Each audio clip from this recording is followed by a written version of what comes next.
ગુજરાતનો આવાજ।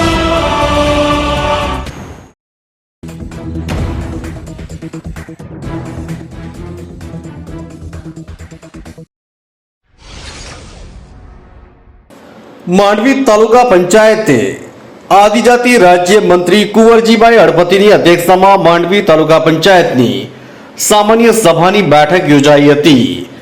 આદિજાતિ રાજ્ય મંત્રી કુંવરજીભાઈ હળપતિની અધ્યક્ષતામાં માંડવી તાલુકા પંચાયત ખાતે તાલુકા પંચાયતની સામાન્ય સભા બેઠક યોજાઈ હતી, જેમાં કારોબારી સમિતિની કાર્યવાહી નોંધ, કારોબારી સભામાં લીધેલા નિર્ણયો પર લેવામાં આવેલા પગલાંના અમલીકરણ અને ડિસેમ્બર 2023 થી મે 2024 સુધીના હિસાબો મંજૂર થયેલા અને કામો સન 2024-25માં કરવા બાબત વિકસિત ભારત સંકલ્પ યાત્રા અને મેરી માટી મેરા દેશ અભિયાન ખર્ચ, પશુ મૃત્યુ, ઝૂંપડા સહાય બિલ સ્વભંડોળમાંથી ખર્ચ કરવા સહિતની કામગીરી સંદર્ભે ચર્ચા વિચારણા કરવામાં આવી હતી।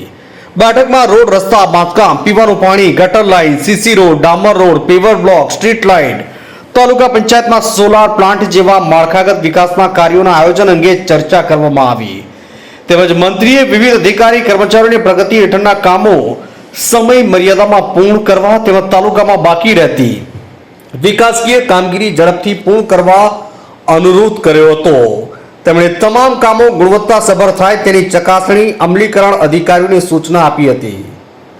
બેઠકમાં તાલુકા પંચાયતના પ્રમુખ શ્રી દિલીપભાઈ ચૌધરી, ઉપપ્રમુખ શ્રી ગીતાબેન પટેલ, તાલુકા વિકાસ અધિકારી શ્રી રવિન્દ્ર સોલંકી, તાલુકા આરોગ્ય અધિકારી, તાલુકા પંચાયતના સભ્યો સહિત વિવિધ વિભાગના અધિકારીઓ અને કર્મચારીઓ હાજર રહ્યા હતા।